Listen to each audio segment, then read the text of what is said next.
efectivamente, creo que fue un diálogo extremadamente positivo. Positivo primero porque se acercan posiciones entre el Ecuador y los organismos multilaterales que estuvieron deshechas por mucho tiempo, y eso permite que el Ecuador vaya ganando credibilidad a nivel mundial en relación a una política económica que es fiscalmente sostenible, que es éticamente responsable con la transparencia del manejo de los recursos y que abona hacia construir hacia largo plazo sostenibilidad de las cuentas del Estado. Se hablaron de varios temas. El primero fue el estado de la cooperación técnica, donde se han trabajado varios asuntos de interés para el Ecuador, alrededor del Código Monetario, también alrededor de la presupuestación y cómo mejorar los mecanismos de eficiencia del gasto público, por un lado. Por otro lado, también hubo un diálogo importante sobre lo que está sucediendo en la región y la importancia de que el giro de modelo económico que está tomando el Ecuador para salir del socialismo del siglo XXI tenga unos frutos que son los que esperamos para dar más empleo y más prosperidad a los ecuatorianos, de tal manera que esto pueda contagiarse en la región, si no veamos lo que está pasando en Venezuela, fruto del fracaso del modelo del socialismo del siglo XXI, que es a lo que nos estaba llevando el modelo anterior.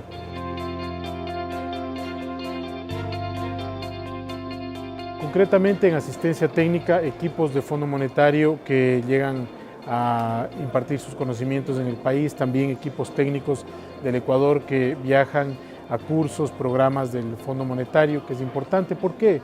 Porque el Fondo Monetario tiene todo el bagaje de conocimiento, pero además tiene todo el conocimiento transversal que se utiliza a nivel mundial, y eso permite estandarizar los procesos, eso permite estandarizar las estadísticas.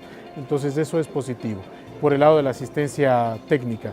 Y por el lado del financiamiento, como lo hemos señalado siempre, si es que el Ecuador observa que el Fondo Monetario puede acompañar este plan de prosperidad que ha planteado, de reducción de déficit, de eficiencia fiscal, de protección de los más pobres, pues nosotros vamos a concurrir a ese financiamiento en las condiciones que le favorezcan al país.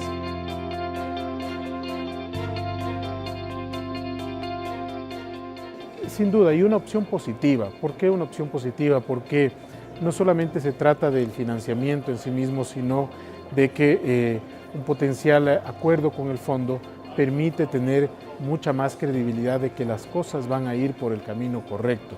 El Ecuador necesita tomar correctivos frente a una década de excesos, y hay que hacerlo con un acompañamiento de financiamiento, no solamente de los multilaterales tradicionales, de las otras opciones de financiamiento que tenemos, sino también un acompañamiento de los mercados, y los mercados necesitan ver que el Ecuador está abierto, tiene buena relación y tiene acceso a financiamiento con este tipo de organismos.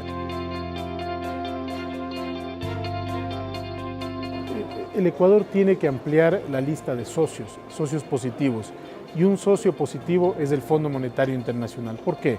Porque el Fondo Monetario también ha venido madurando en su visión respecto de lo que los países tienen que hacer para sostener las finanzas públicas, y que tiene una buena correlación con lo que ha planteado nuestro presidente de la República, siempre la protección de los más vulnerables, y eso es positivo. Entonces, en fases tenemos la cooperación técnica, el análisis de las estadísticas, y si es que encontramos la convergencia necesaria entre el plan del Ecuador y lo que aspira también por su lado los mercados internacionales, pues lograremos un acuerdo con el fondo que le daría un nuevo rostro hacia el futuro al Ecuador, de tener una garantía de un acompañamiento de financiamiento técnico y de sostenibilidad a largo plazo.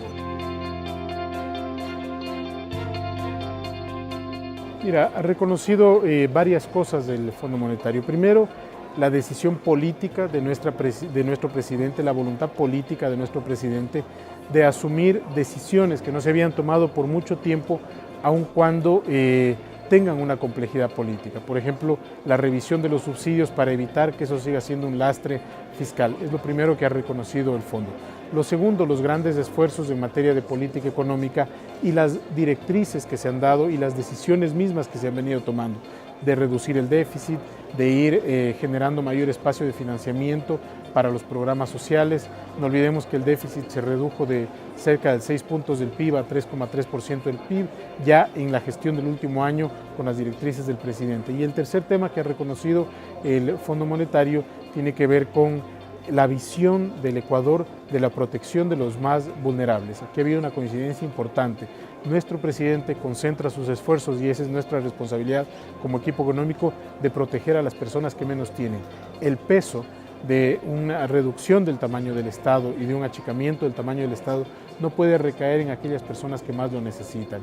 Y en eso hemos coincidido con el fondo, y el fondo reconoce que eso es positivo. ¿Por qué? Porque entiende que en ningún país del mundo se puede afectar a los que menos tienen a costo de aquellos que más poseen.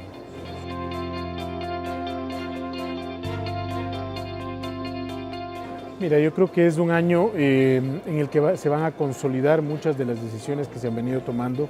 Un año positivo para las inversiones porque ya entra en vigencia la Ley de Fomento Productivo y su reglamento. Un año también en el que a nivel mundial se va a terminar de reconocer todo el esfuerzo que está haciendo nuestro presidente por un país con más libertades, un país con mayores oportunidades, un país con un manejo económico mucho más sostenible. El objetivo nuestro es ampliar las oportunidades para los ecuatorianos. ¿Cuál es la principal preocupación de los ecuatorianos? El empleo. Y es hacia allá hacia donde estamos trabajando. Va a haber buenas noticias también para la clase media, refinanciamiento de sus deudas en banca pública, de tal manera que puedan oxigenarse y seguir emprendiendo. Y esa es la voluntad del gobierno. Lo hemos reconocido desde el primer día. No es una situación fácil de administrar porque tenemos muchos desequilibrios, pero dentro de eso estamos haciendo lo responsable y en el camino correcto, y sabemos que contamos con el apoyo de los ecuatorianos.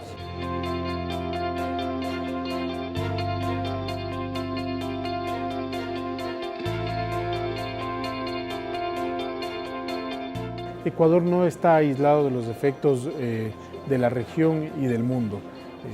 Los mercados emergentes han estado muy volátiles en los últimos meses, y eso ha hecho también que el riesgo relacionado con el Ecuador no ceda de una manera rápida en función del trabajo que se ha venido haciendo.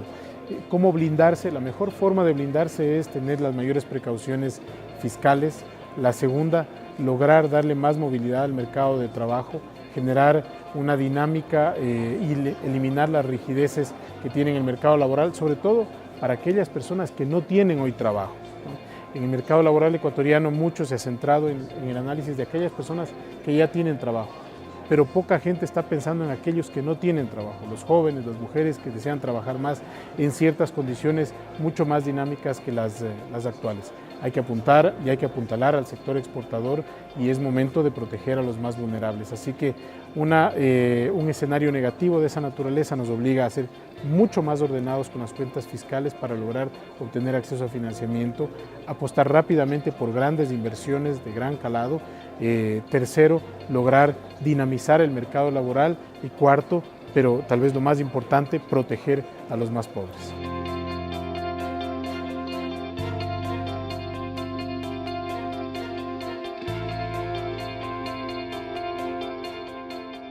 Mientras más socios tenga el Ecuador, mejor.